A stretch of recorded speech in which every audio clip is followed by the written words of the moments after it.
acheter un écrin et rendre les perles qu'il contient. Ah. Ah oui, ça c'est pas mal. Donc je comprends les caractères. Alors, acheter un écrin et rendre les perles qu'il contient. À ne pas comprendre la valeur de ce que l'on a. Confondre la valeur de quelque chose avec son apparence. C'est-à-dire que pour profiter de quelque chose, il faut le comprendre. Ça veut dire... Est-ce que c'est positif ou négatif? Négatif? Oui. Ça veut dire... en fait, tu gardes le superficiel et tu perds le plus important. C'est peut-être ne pas savoir juger la véritable valeur des choses. On confond la chose qui a de la valeur avec l'emballage. Ouais, exactement. Et ben voilà, c'est ça. Oui, mais c'est pas forcément peut-être superficiel. Hein. Dans l'histoire de cette vidéo, c'est vraiment des superficiels, mais après on peut changer le... D'accord. Ah oui, donc c'est d'accord. En fait, on peut dire s'attarder sur des détails, et en fait, on dit en français aller à l'essentiel. Et là, ça veut dire qu'on va pas à l'essentiel. Ça veut dire qu'on fait pas la différence entre les choses importantes et les choses qui sont pas importantes. Et du coup, c'est pas un peu comme l'histoire de il faut pas donner du poisson, mais il faut apprendre à pêcher. Ouais, c'est ça. C'est ça. La perle a le plus de valeur et l'écrin non. C'est pas faire la différence entre ce qui a de la valeur et ce qui n'a pas de valeur.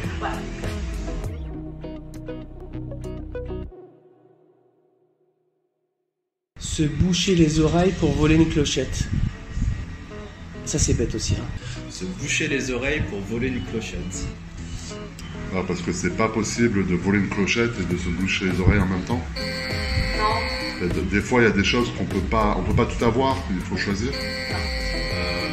Qu'est-ce que ça peut être? Se boucher les oreilles pour voler une clochette. Ça veut dire croire que comme nous on n'entend pas, et ben personne ne peut entendre la clochette. Ah oui, C'est ça. En fait, ça veut dire c'est faire l'autruche. C'est une expression, c'est-à-dire que quand t'as peur de quelque chose, oui. Tu mets ta tête dans le sable. Ah. Oui. Ouais, c'est un peu ça? Oui. Pourquoi il se bouche ses oreilles? Ça fait du bruit. Ouais. Mais il peut pas. Même s'il se boucher les oreilles des autres pendant... Ah. Donc c'est un peu comme faire l'autruche. Une autruche, c'est quand il y a un problème, elle met sa tête dans le sol, dans le sable, et comme ça elle voit rien, donc rien ne se passe. Mais en fait ça sert à rien. Ouais, c'est ça. D'accord. C'est un peu comme les petits enfants. Ouais. Vous connaissez le jeu cache-cache? Ouais. Cache-cache. Avec les petits enfants, ça veut dire que tu dis à l'enfant il faut qu'il aille se cacher, etc. Ouais. Et souvent les tout petits enfants, et ben, quand on dit on joue à cache-cache, les enfants ils font ça, voilà, ils se cachent les yeux. Parce que comme ils ne nous voient pas nous, ils imaginent que personne ne peut les voir. Non mais j'ai pas peur. Mais pourquoi? Parce que non mais je rigole pas en plus. Hein. Ouais. Je rentre dans la culture chinoise. Ouais. Et ça prend du temps parce que j'observe. Ouais. Et c'est pas que la langue, c'est des choses. Comment on réfléchit. Voilà, c'est ça que je veux faire. Ouais.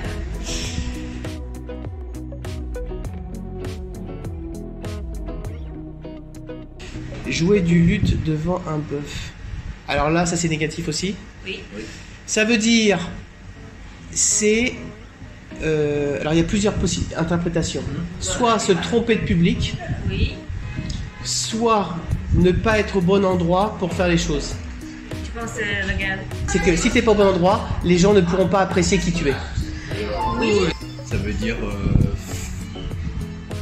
J'imagine que le bœuf, ça veut dire que le bœuf il peut pas apprécier la musique qui est jouée. Ouais. Ça veut dire on fait quelque chose, mais la personne en face peut pas apprécier la qualité. Ouais. C'est faire un art devant des gens qui ne comprennent pas cet art. C'est un peu inutile. Presque, mais généralement. Les gens les plus stupides ne comprennent pas les gens les plus intelligents. Ah ouais. En français, on dirait c'est parler à un mur. Parler à un mur.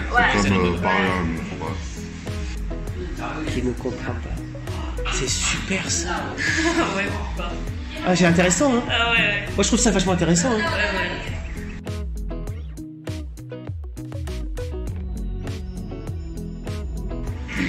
Dessiner un pain pour s'assouvir. Ça veut dire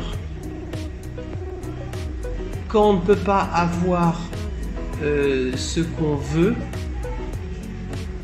on essaye de se contenter, de se satisfaire d'une autre façon. J'imagine ça veut dire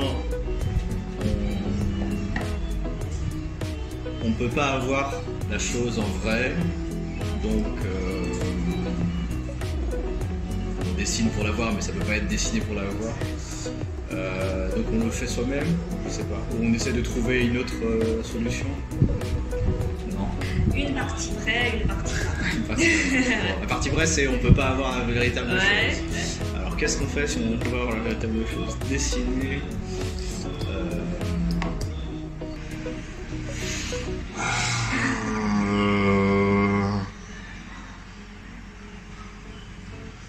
C'est quand on peut pas obtenir ce qu'on veut, on fait autre chose pour remplacer. Chose plus précisément. Qu'est-ce que c'est? On fait semblant, autre chose de laisser semblant. Ouais, On reste. fait on imagine. Ouais, exactement. D'accord. On imagine ce que l'on n'a pas. Ouais. Oh, ouais. Donc on imagine l'avoir. Ouais.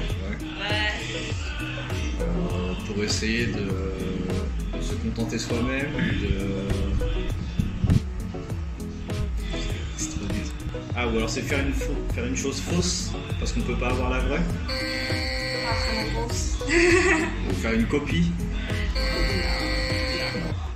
En fait, j'étais en train de penser, tu vois, ouais, mais ça marche pas. J'étais en train de penser au faux argent qu'on brûle pour les ancêtres. Ouais. C'est pas du vrai argent et du coup on fait du faux argent, mais ça marche pas. Non, C'est pas ça. Alors si c'est négatif, quand on ne peut pas avoir quelque chose, peut-être c'est de utiliser un autre moyen, mais ça sert à rien parce que on pourra pas réussir. Ouais, c'est ça. Se consoler avec l'espoir du jour. Oh, c'est triste. Ouais, c'est assez triste. Mais on utilise cela très souvent pour critiquer les patrons qui parlent souvent de futur, l'avenir, mais Mais très longtemps. c'est peu possible qu'on va vraiment réussir à faire ça dans le futur.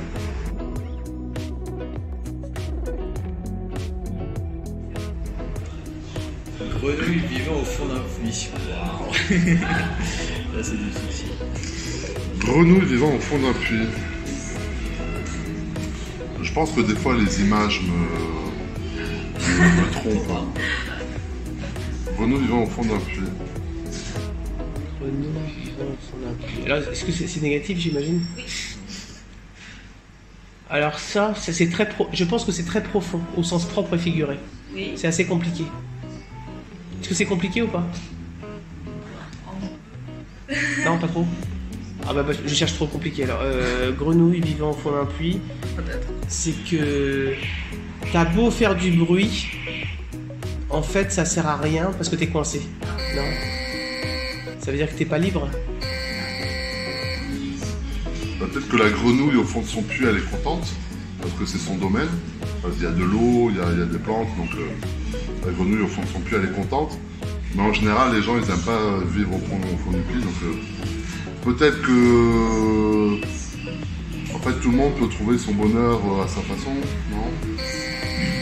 Non, pas du tout. Bon. Elle fait du bruit? Donc en fait c'est vivre dans son monde. Oui. On va savoir qu'il y a en fait beaucoup de choses qui sont assez différentes. Je pense que je sais. Non, en fait, j'en sais rien, mais j'ai une idée. On pense que le monde ne correspond que à ce qu'on voit, et en fait, on voit pas le reste de la réalité du monde. C'est ça. Exactement, en fait, ça. Ah mais c'est la grotte de Platon ça. En gros c'est des gens qui vivent dans une grotte et ils ont jamais vu le monde extérieur. Et en fait, tout ce qu'il voit, c'est des ombres sur un mur. Et il pense que c'est ça la réalité. Donc en fait, les ombres, c'est un peu des illusions. Et un jour, il y a quelqu'un qui décide de quitter la grotte. Donc, il sort de la grotte, il se rend compte que le monde est vaste et qu'il y a plein de choses. Et il retrouve un peu sa liberté, mais en même temps, il est effrayé. Du coup, il retourne dans la grotte. Il retourne dans la grotte. Parce que le monde l'effraie, parce qu'il va au-delà de ses connaissances. Et des fois, quand tu as trop de connaissances, tu te sens perdu.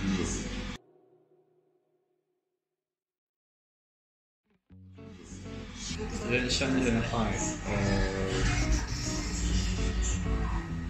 montagnes et les mers du monde. Qu'est-ce que ça peut vouloir dire? Alors c'est Gen, Shan, Gen, Hai. Oui, exactement. Est-ce que ça voudrait dire que les êtres humains sont petits par rapport aux éléments naturels? Non, c'est pas si profond là. C'est juste c'est juste décrire Les situations. un endroit. Ouais, mais ça c'est lié à la Chine de toute façon. Oui. Donc ça veut dire que... Est-ce que c'est lié à la population? Oui. Il y a beaucoup de monde partout? Oui. Plutôt dans Les sites touristiques. Ah ouais, c'est bien. La grande muraille. Ah, c'est bien ça. Il est à beaucoup de monde. Les montagnes et les mers. Ah, bah oui, ça je sais. Jeanne Hai. C'est la foule. La foule? La foule, quand il y a beaucoup de monde. Pendant les vacances, quand il y a beaucoup de gens. Ouais. Ah oui. Ah, mais non, il fait pas ça. Il va dire Ren Duogen. On a beaucoup d'expressions pour t'exprimer la foule.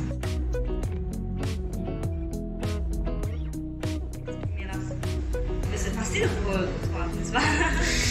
Peut-être parce que je pense que j'ai lu beaucoup de livres chinois. Moi, j'ai lu beaucoup des livres classiques. J'ai lu Shveru Juan. Ah ouais? Franchement, en français. En anglais. En anglais, ouais. J'ai lu Les Trois Royaumes. Ah ouais? Sango. Ouais. Je pense en lisant les livres comme ça, au fur et à mesure, tu comprends un peu la logique des histoires chinoises et des. Ouais, voilà. Je pense que ça aide à comprendre un peu comme ça. C'est très important. Je pense que pour comprendre la Chine, c'est indispensable. Et comme je travaille beaucoup aussi pour apprendre le chinois, et souvent dans les textes qui sont utilisés pour apprendre le chinois, il y a aussi beaucoup d'histoires un petit peu comme ça sur la culture ou sur les choses comme ça. Par exemple sur... je me souviens plus comment on dit. La soirée juste avant le Nouvel An chinois. Le nom c'est Chuxi. L'histoire de Chuxi c'est pareil, c'est une histoire un petit peu imaginaire. Mais c'est pareil, tu vois, il y a toujours une leçon qui aide à apprendre. Bon, je pense qu'il connaît les autres, peut-être d'autres idiomes. Je connais mange, mo xiang. Mange, mo xiang. Ah ouais. Et qu'est-ce que tu penses de ce genre d'idiome? Je pense que c'est intéressant. Ouais, c'est intéressant, mais c'est vrai que des fois, il y a un tel décalage entre l'histoire, le Qiangyu et la morale que c'est un peu compliqué. Alors moi, quand je les avais appris, je les avais appris en cours de traduction. Et c'est assez difficile à comprendre parce que c'était du vieux chinois. C'est pas du chinois de tous les jours. Ça, des fois, c'est pas toujours compréhensible. Et c'est vrai que même la morale, à la fin, j'avais un peu du mal à comprendre. Donc, je pense que peut-être c'est un peu comme si on lisait des fables de La Fontaine. On peut pas comprendre tout de suite en fait. Il nous faut un peu de contexte, je pense. Et je pense que c'est vrai qu'une fois qu'on les connaît, si on connaît les Qiangyu, après on peut se la jouer un petit peu. Manger de mo xiang, j'ai réparé la clôture des boutons. Ouais, mais oui, c'est la langue, c'est la culture, ça va ensemble.